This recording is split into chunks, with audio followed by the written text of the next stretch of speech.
Student आज का topic है, today's topic is bank reconciliation statement. Bank reconciliation statement is prepared to reconcile the balances of cash book and passbook। जब कभी cash book और passbook को मिलाना होता है तब बनाते हैं, उसको बोलते हैं बैंक रिकॉन्सिलिएशन स्टेटमेंट। स्टूडेंट आपको ये पता है कि बिजनेसमैन जो है, businessman keeps cash book businessman अपने पास क्या रखता है, कैश बुक रखता है। और सभी स्टूडेंट्स को पता है कि बैंक में जब अकाउंट ओपन करते हैं तो आपने देखा होगा, अपने घरों में पासबुक देखी होगी। कितने बच्चों ने अपने घरों में पासबुक देखी है? सभी ने करीब देखी होगी। लेकिन आप लोगों ने पासबुक में देखा, पासबुक जो होती है वो इस टाइप से होती है। कैश बुक के बारे में तो सभी को पता है, everybody knows about the cash book. Cash book थोड़ा इस टाइप से होती है, ये होती है कैश बुक, जिसको आपने डबल कॉलम कैश बुक आप पहले पढ़ चुके हैं। डबल कॉलम कैश बुक में कौन से कॉलम होते हैं? एक होता है कैश का और दूसरा बैंक का। जैसे ये कैश का कॉलम इधर हो जाएगा आपका डेट का, इधर हो जाएगा पर्टिकुलर, ये कैश और ये बैंक। ऐसे क्रेडिट साइड में भी होगा, क्रेडिट साइड में भी ऐसे कॉलम होगा। क्रेडिट साइड में जो कॉलम होगा वो होगा डेट, पर्टिकुलर, कैश और बैंक। बीच में LFA आपको समझाने के लिए हमने लेजर फॉलियो का भी कॉलम नहीं दिया। तो what you do, suppose everybody knows cash in hand. Cash in hand का मतलब जो हमारे पास कैश होता है, कैश एट बैंक का मतलब जो बैंक के पास कैश है, जो हमारा पैसा बैंक के पास जमा है।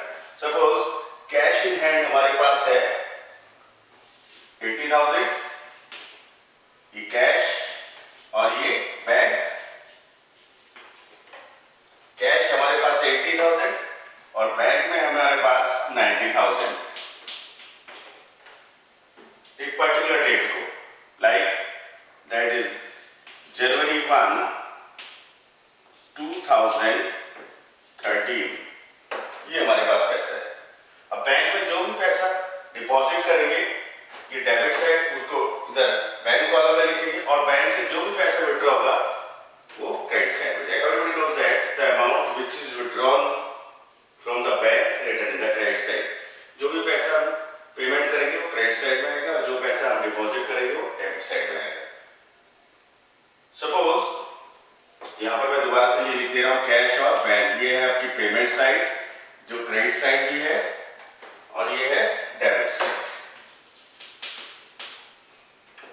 सपोज फिर हमने बैंक में पैसा जमा किया, बैंक में पैसा हमने 30,000 जमा किया, तो बिजनेसमैन कहां लिखेगा? डेबिट साइड में। लेकिन जो बैंक का मैं आपको बता रहा हूं, बैंक इस टाइप से करता है। बैंक करेगा इस टाइप से, इसको देख लीजिए दोबारा से। बैंक बनाएगा, जो पासबुक बनाता है इस टाइप से बनाता है, ये डेबिट और क्रेडिट, ये पासबुक है। जो पैसा हमारा 90,000 deposited to the bank, the bank will write this amount in your credit side, because you are the creditor of the bank and bank is debtor for you. कहने का मतलब है कि आपके लिए बैंक डेब्टर है और बैंक के लिए आप क्रेडिटर हो। जो भी पैसा आप बैंक में जमा करोगे, बैंक में प्लस होता जाएगा मतलब आपकी पासबुक में क्रेडिट साइड में आ जाएगा। और जो भी पैसा आप विड्रॉ कर रहे हो तो बैंक आपके डेबिट में लिखते जाएगा और आप अपने क्रेडिट में लिखते चले जाओगे। ये बेसिक कंसेप्ट होता है। अब सपोज आपने किसी भी आदमी को चेक इशू किया, आपने राम को एक चेक इशू किया, आपने 12,000 रुपए का राम को चेक इशू किया। तो जब आप चेक इशू करोगे तो आपका अमाउंट कम हो जाएगा, तो आप चेक इशू करोगे तो आपका अमाउंट बैंक से कम हो जाएगा। तो यहाँ पे ये चेक किधर आना चाहिए? इधर आना चाहिए। ये सभी को समझ में आ रहा है? तभी तो आपको पता लगेगा कि बैंक से अमाउंट कम हो गया। लेकिन होता क्या है कि जब हम बैंक रिकॉन्सिलिएशन स्टेटमेंट के बारे में बात करते हैं तो कई रीजन है। जैसे किसी आदमी को आपने चेक इशू किया तो होगा क्या, हो सकता है बैंक जाना भूल गया। कई बार ऐसे होता है कि हमें कोई चेक मिला और तुरंत बैंक चले गए, हमने बैंक में पैसा ले लिया। हम 2-4 दिन जाते ही नहीं बैंक, क्योंकि जो चेक है वो 6 महीने तक तो वैलिड होता है, कभी भी आप जा सकते हो। कोशिश तो हम करते हैं कि 2-4 दिन में चले जाएं, लेकिन कई कारणों से हम भूल जाते हैं और वो मंथ पूरा हो गया। और उस मंथ तक हम जब बैंक में गए तो बैंक में पता लगा, सबसे पहले हम क्या करते हैं, अपने चेकों के बारे में पता करते हैं जो चेक हमने इशू किए, कि वो पैसा बैंक से चला गया या नहीं गया। अगर देखते हैं हम गए हमने बैंक में ऑफिशियल बैठा था, हमने उससे जाके पूछा कि 12,000 का चेक हमने इशू किया था वो क्या हमारे अकाउंट से चला गया? उसने बोला कि नहीं, ये आपके अकाउंट से नहीं गया। We became happy. हमने कहा चलो ठीक है, ये पैसे तो हमारे पास है, हम इसको यूज कर सकते हैं। हो सकता है वो आकर ले जाए, लेकिन स्टिल बैंक रिकॉन्सिलेशन करने के लिए, क्योंकि बैंक रिकॉन्सिलेशन मंथ के लास्ट में होता है, 31 जनवरी 28 फरवरी लाए, तो 31 जनवरी तक हम बैंक और पासबुक का में जो मैच करना है, हमारे यहाँ बैलेंस कितना हो गया था? हमारे यहाँ सपोज बैलेंस हो गया था, अगर हमारा 90,000 में से 12,000 चला गया तो बैलेंस कितना हो गया? 78,000। लेकिन बैंक का बैलेंस कितना है? 90,000। तो हम क्या करेंगे बैलेंस को मैच करने के लिए? 78,000 में 12,000 प्लस कर देंगे। अगर हम कैश बुक का बैलेंस लेके चल रहे हैं तो मतलब it's good news for us. दूसरा और क्या है, सपोज किसी कस्टमर ने आपके अकाउंट में पैसे जमा कर दिए, तो it's good news for you. किसी कस्टमर ने आपके लिए आपके अकाउंट में पैसे जमा कर दिया, तो जब तक आप बैंक में जाओगे तब तक तो पता लगेगा। हम बैंक में गए, बैंक में जाने के बाद पता लगा कि हमारे अकाउंट में 20,000 रुपीज आ गई। तो this news make us happy. इस न्यूज ने हमें खुश कर दिया, तो हम क्या करेंगे? अपने यहाँ भी प्लस कर देंगे। अगर हम कैश बुक का बैलेंस लेके चल रहे हैं, मैथड्स के बारे में पहले मैं आपको बाद में बताऊंगा, तो मैं जनरल बात कर रहा हूँ। बिल्कुल जो जनरल बात का मतलब होता है कि जो आपको बिल्कुल समझ में है कि अच्छा ऐसे होता है, ऐसे प्लस माइनस का रूल होता है। और क्या है, और आपके पास एक चेक आया, जब आपके पास चेक आता है तो आप सोचते हो कि पैसा आ गया, जबकि जनरली ऐसा नहीं होता। पैसा आपके बैंक अकाउंट में कब आएगा? जब आप बैंक में पैसा जमा कर दोगे और उस आदमी के अकाउंट से भी आपके बैंक अकाउंट में आएगा। सपोज आपके बैंक अकाउंट में आपने चेक जमा किया, चेक जो जमा किया वो 30,000 का चेक जमा किया, इसके हिसाब से ये पैसा आप तो सोचोगे जिस दिन बैंक में चेक जमा किया ये आपके अकाउंट में आ गया होगा। आप 10 दिन के बाद बैंक में गए, आपने कहा वो चेक हमने जमा किया था 30,000 का, वो आ गया। कैसे बोला नहीं, वो तो नहीं आया। तो इस न्यूज से आपको खुशी होगी या दुख होगा?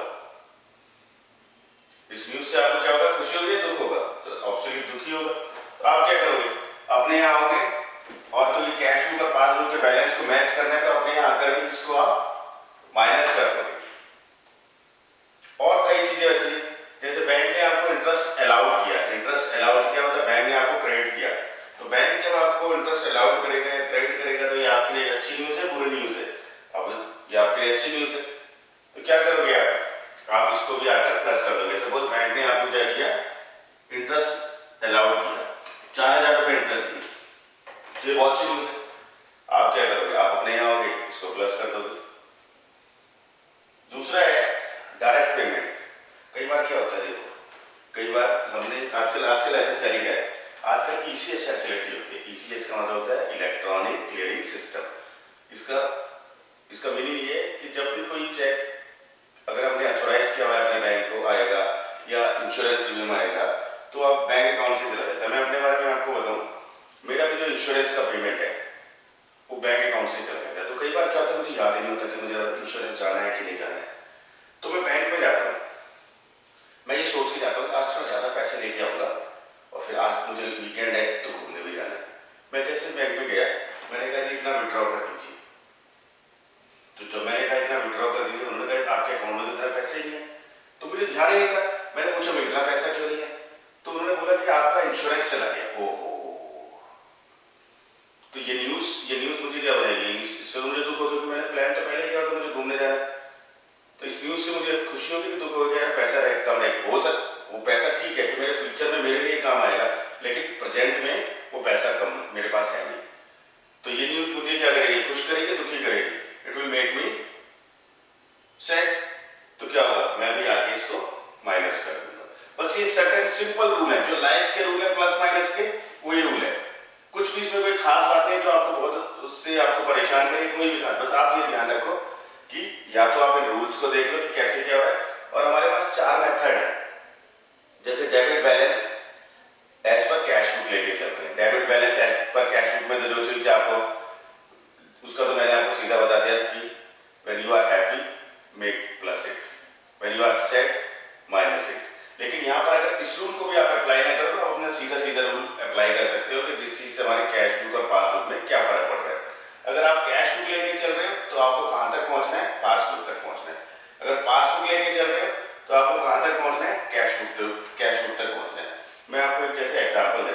सपोज हमारा कैश बुक का बैलेंस है 40,000 और पासबुक का बैलेंस कितना है 50,000।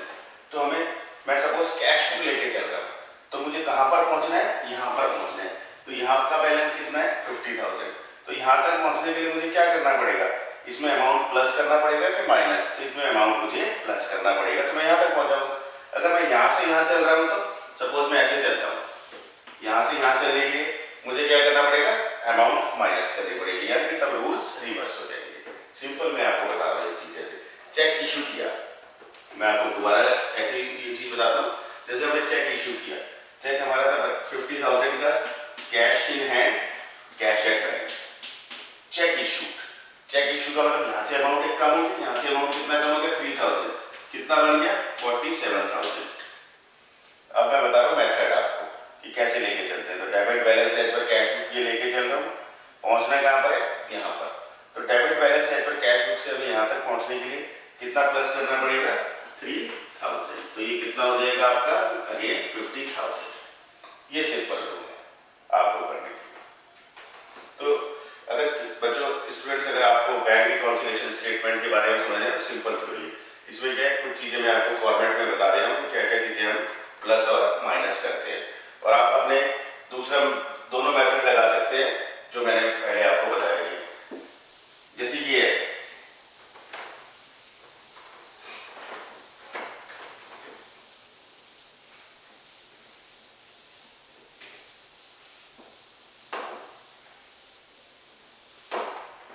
now how to prepare the bank reconciliation statement. These are the format of bank reconciliation statement. ये प्लस और ये माइनस,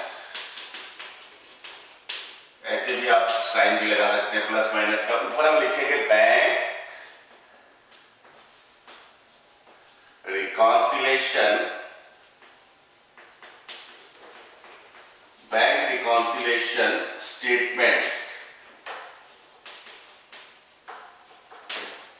बैंक रिकॉन्सिलिएशन स्टेटमेंट। यहां पर लिखेंगे पर्टिकुलर, और इसमें starting to start it we would start like this: debit balance as per cash book, debit balance as per cash book with in the plus side. Now add and less, this is one of the method, add or less। जो चीज plus minus करनी है ऐसे भी लिख सकते हो, और एक मेथड मैं आपको और बताऊंगा, एक वे और बताऊंगा कि कैसे हम इसको कर सकते हैं। ऐड करना है सबको, तो यहाँ पर सारे ऐड वाले आइटम लिखते चलेगा, आप सभी स्टूडेंट जानेंगे ऐड क्या क्या चीजें करनी है। जैसे चेक इशूड